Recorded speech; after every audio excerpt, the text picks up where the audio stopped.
ಗೆಳೆಯರೆ, ಗ್ರಾಮ ಸ್ವರಾಜ್ಯ ಮೀಡಿಯಾಗೆ ಸ್ವಾಗತ ಸುಸ್ವಾಗತ. ನಾನು ಚಂದ್ರಶೇಖರ್ ಬಾಳೆ.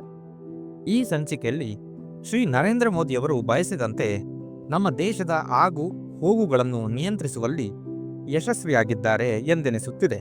ಜನ ಉಪವಾಸ ಸಾಯಲಿ, ಆತ್ಮಹತ್ಯೆಗಳನ್ನು ಮಾಡಿಕೊಳ್ಳಲಿ, ಬೆಲೆ ಏರಿಕೆ, ನಿರುದ್ಯೋಗ, ರೈಲು ಅಪಘಾತಗಳು, ಹೀಗೆ ಏನು ಬೇಕಾದರೂ ಆಗಲಿ, ಇಡೀ ದೇಶದ ಚರ್ಚೆಯ ವಿಷಯಗಳು ಮಾತ್ರ ಮೋದಿಯವರು ಇಚ್ಛೆ ಪಡುವವರೆಗೂ ಅಧಿಕಾರದಲ್ಲಿ ಉಳಿಯಲು ಬೇಕಾದ ವಿಷಯಗಳು ಮಾತ್ರ ಚರ್ಚೆಯಲ್ಲಿ ಇರುತ್ತವೆ. ಅದು ಹೇಗೆ ಸಾಧ್ಯ ಎಂಬುದನ್ನು ಈ ವಿಡಿಯೋದಲ್ಲಿ ಚರ್ಚಿಸಲಾಗಿದೆ. ಕೇಳೋಣ ಬನ್ನಿ.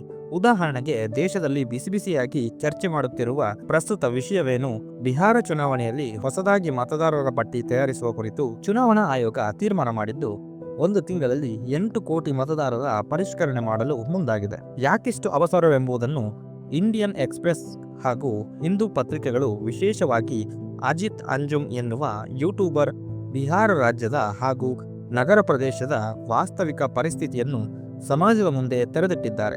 ಆಡಳಿತಾರೂಢ ರಾಜಕೀಯ ಪಕ್ಷಗಳ ಹಿತಾಸಕ್ತಿಗಾಗಿ ಬೇಕಾದ ರೀತಿಯಲ್ಲಿ ಮತದಾರರ ಪಟ್ಟಿಯನ್ನು ತಯಾರಿಸಲಾಗುತ್ತಿದೆ ಎಂದು ನೂರಾರು ಸಾಕ್ಷಿ ಸಮೇತ ವಿಡಿಯೋ ವೈರಲ್ ಮಾಡಿದ್ದಾರೆ. ಆದಾಗ್ಯೂ ಚುನಾವಣಾ ಆಯೋಗ ತನ್ನ ತೀರ್ಮಾನಕ್ಕೆ ಬದ್ಧವಾಗಿದ್ದು, ಬಿಹಾರ್ ಮಾದರಿಯಲ್ಲಿ ದೇಶಾದ್ಯಂತ ಹೊಸದಾಗಿ ಮತದಾರರ ಪಟ್ಟಿಯನ್ನು ತಯಾರು ಮಾಡಲು ಕರೆ ಕೊಡಲಾಗಿದೆ. ಅಂದರೆ ಏನರ್ಥ?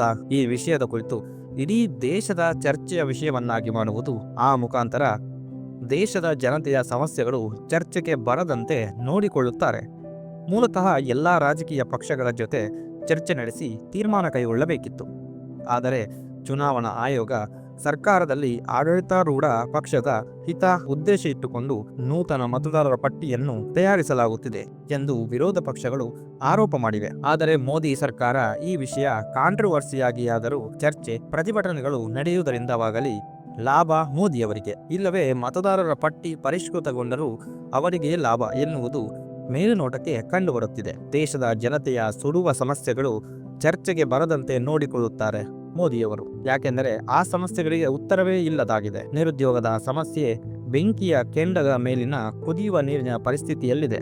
ಉದ್ಯೋಗ ಸೃಷ್ಟಿ ಮಾಡುವ ಜವಾಬ್ದಾರಿಯನ್ನು ಅದಾನಿ, ಅಂಬಾನಿ ತರಹದ ಗುತ್ತೇದಾರಿ ಕಾರ್ಪೊರೇಟ್ ಕಂಪನಿಗಳಿಗೆ ನೀಡಿದ್ದು, ಅವರುಗಳು ಇರುವ ಉದ್ಯೋಗಗಳನ್ನು ಕಿತ್ತುಕೊಂಡು ನಿರುದ್ಯೋಗಿಗಳನ್ನು ಈಗಾಗಲೇ ಸೃಷ್ಟಿ ಮಾಡಿರುವ ನಿರುದ್ಯೋಗಿ ಸಮುದ್ರಕ್ಕೆ ತಳ್ಳುತ್ತಾರೆ. ಮತ್ತೊಂದೆಡೆ ರೈತರ ಸಂಕಷ್ಟಗಳು ತೀವ್ರತೆಯನ್ನು ಪಡೆದುಕೊಂಡಿವೆ. ಮೋದಿಯವರು ಡಾಕ್ಟರ್ ಎಂ.ಎಸ್. ಸ್ವಾಮಿನಾಥನ್ ಆಯೋಗದ ಶಿಫಾರಸುಗಳನ್ನು ಜಾರಿಗೆ ತರುವ ಭರವಸೆಯನ್ನು ನೀಡಿ ಅಧಿಕಾರಕ್ಕೆ ಬಂದು 11 ವರ್ಷಗಳು ಕಳೆದು ಹೋಗಿವೆ. ಯುವಕರ ಹಾಗೂ ರೈತರ ಸಂಕಷ್ಟಗಳು ಯಾವುದೇ ಸಂದರ್ಭದಲ್ಲಿ ಸ್ಫೋಟಗೊಳ್ಳುವ ಪರಿಸ್ಥಿತಿ ನಿರ್ಮಾಣಗೊಂಡಿದ್ದು, ಈ ಸಮಸ್ಯೆಗಳನ್ನು ಎದುರಿಸಲು ತಯಾರಿಲ್ಲದ ಮೋದಿಯವರು ಜನತೆಯ ಜೀವನಕ್ಕೆ ಸಂಬಂಧವಿಲ್ಲದ ವಿಷಯಗಳನ್ನು ಸಮಾಜದಲ್ಲಿ ಹರಿಬಿಡುತ್ತಾರೆ. ಅದು ಕ್ಲಿಕ್ ಆದರೆ ಸರಿ, ಇಲ್ಲವಾದಲ್ಲಿ ಮತ್ತೊಂದು ಬಾಣವನ್ನು ಬತ್ತಳಿಕೆಯಿಂದ ಹೊರಬಿಡುತ್ತಾರೆ. ಮತಗಣನೆಯ ಪ್ರಶ್ನೆ ಮುಂದಿನ ದಿನಗಳಲ್ಲಿ ಬರಲಿರುವ ರಾಜ್ಯದ ವಿಧಾನಸಭಾ ಚುನಾವಣೆಗಳು ಮುಗಿಯುವವರೆಗೆ ಪಶ್ಚಿಮ ಬಂಗಾಳ, ಅಸ್ಸಾಂ, ಉತ್ತರ ಪ್ರದೇಶ, ಕೇರಳ ಚುನಾವಣೆ ಟಾರ್ಗೆಟ್ ಮಾಡಲಾಗಿದೆ ಎಂದು ವಿಮರ್ಶಕ ವರದಿಗಳು ಪ್ರಕಟಗೊಂಡಿವೆ.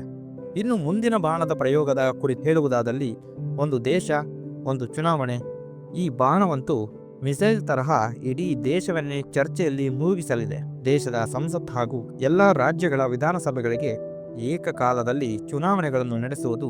ಇದಕ್ಕಾಗಿ ಮಾಜಿ ರಾಷ್ಟ್ರಪತಿಯವರ ನೇತೃತ್ವದಲ್ಲಿ ಸಮಿತಿಯು ವರದಿಯನ್ನು ಸಲ್ಲಿಸಿದೆ. ಒಂದೇ ಬಾರಿಗೆ ಚುನಾವಣೆಗಳು ನಡೆಸುವ ಮೂಲಕ, ಅನಗತ್ಯವಾಗಿ ಹಲವು ಬಾರಿ ಚುನಾವಣೆಗಳನ್ನು ನಡೆಸುವ ಮೂಲಕ ಆಗುತ್ತಿರುವ ಚುನಾವಣಾ ವೆಚ್ಚವನ್ನು ಕಡಿತಗೊಳಿಸಲು ಒಂದೇ ಬಾರಿಗೆ ಎಲ್ಲ ಚುನಾವಣೆಗಳನ್ನು ನಡೆಸುವುದು ಒಳಿತು ಎಂಬುದು ಮೋದಿಯವರ ವಾದ. ಪ್ರತಿಯೊಂದು ಸಂಸತ್ ಕ್ಷೇತ್ರದಲ್ಲಿ ಬಿಜೆಪಿ ಮಾಡುವ ವೆಚ್ಚ 20 ರಿಂದ 30 ಕೋಟಿಯಿಂದ 100 ಕೋಟಿಯವರೆಗೂ ಕೆಲವು ಪ್ರತಿಷ್ಠಿತ ಕ್ಷೇತ್ರಗಳಲ್ಲಿ ವೆಚ್ಚ ಮಾಡುವ ಕುರಿತು ವರದಿಗಳು ಪ್ರಕಟಗೊಂಡಿವೆ. ಜನತೆಯ ಅವರವರ ಸುಡುವ ಸಮಸ್ಯೆಗಳು ಮುಂಚೂಣಿಗೆ ಬರಕೂಡದು.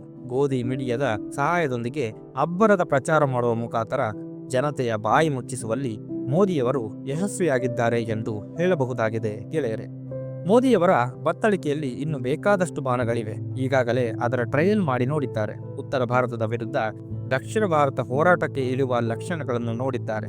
ಆ ಬಾಣವನ್ನು ತಾತ್ಕಾಲಿಕವಾಗಿ ಮರಳಿ ಬತ್ತಳಿಕೆಗೆ ಸೇರಿಸಿದ್ದಾರೆ. ಆ ಬಾಣವೇ ಜನಸಂಖ್ಯೆ ಆಧರಿಸಿ ದೇಶದಲ್ಲಿರುವ ಸಂಸತ್ ಕ್ಷೇತ್ರಗಳನ್ನು ಮರುವಿಂಗಡಣೆ ಮಾಡುವುದಾಗಿದೆ. ಅದೇನು ಸಮಸ್ಯೆ ಅಂತ ನೀವು ಕೇಳಬಹುದು ಸ್ವಾಮಿ. ಅದರ ಒಳಮರ್ಮ ಗೊತ್ತಾದರೆ ನೀವು ಸುಸ್ತಾಗುತ್ತೀರಾ. ದಕ್ಷಿಣ ಭಾರತದ ರಾಜ್ಯಗಳು ಉತ್ತರ ಭಾರತದ ರಾಜ್ಯಗಳ ಮಧ್ಯೆ ಸಂಸತ್ ಕ್ಷೇತ್ರಗಳಲ್ಲಿ ಅತಿಯಾದ ಸಂಖ್ಯೆಯಲ್ಲಿ ಏರಿಳಿತಗಳು ಆಗುವ ದುಷ್ಪರಿಣಾಮಗಳನ್ನು ಮುಂದಿನ ದಿನಗಳಲ್ಲಿ ಎದುರಿಸಬೇಕಾಗುತ್ತದೆ. ಶಾಶ್ವತವಾಗಿ ಕೇಂದ್ರ ಸರ್ಕಾರ ಅಧಿಕಾರ ಹಿಡಿಯಲು ಉತ್ತರ ರಾಜ್ಯದವರಿಗೆ ಮೀಸಲಾಗುವ ಅಪಾಯವನ್ನು ತಮಿಳುನಾಡು ಮುಖ್ಯಮಂತ್ರಿ ಸ್ಟಾಲಿನ್ ಅವರು ಪ್ರತಿಭಟನೆ ಮಾಡಿದ್ದಾರೆ. ಅದರ ವಿವರಗಳನ್ನು ಮುಂದಿನ ಸಂಚಿಕೆಯಲ್ಲಿ ಹಂಚಿಕೊಳ್ಳಲಾಗುವುದು. ಗೆಳೆಯರೇ, ಈ ವಿಡಿಯೋ ತಮಗೆ ಇಷ್ಟವಾದಲ್ಲಿ ಲೈಕ್ ಮಾಡಿ, ಶೇರ್ ಮಾಡಿ ಹಾಗೂ ತಮ್ಮ ಅಭಿಪ್ರಾಯಗಳನ್ನು ಕಮೆಂಟ್ ಮಾಡುವ ಮೂಲಕ ನಮಗೆ ತಿಳಿಸಿ. ಧನ್ಯವಾದಗಳೊಂದಿಗೆ ಗ್ರಾಮ ಸ್ವರಾಜ್ ಮೀಡಿಯಾ.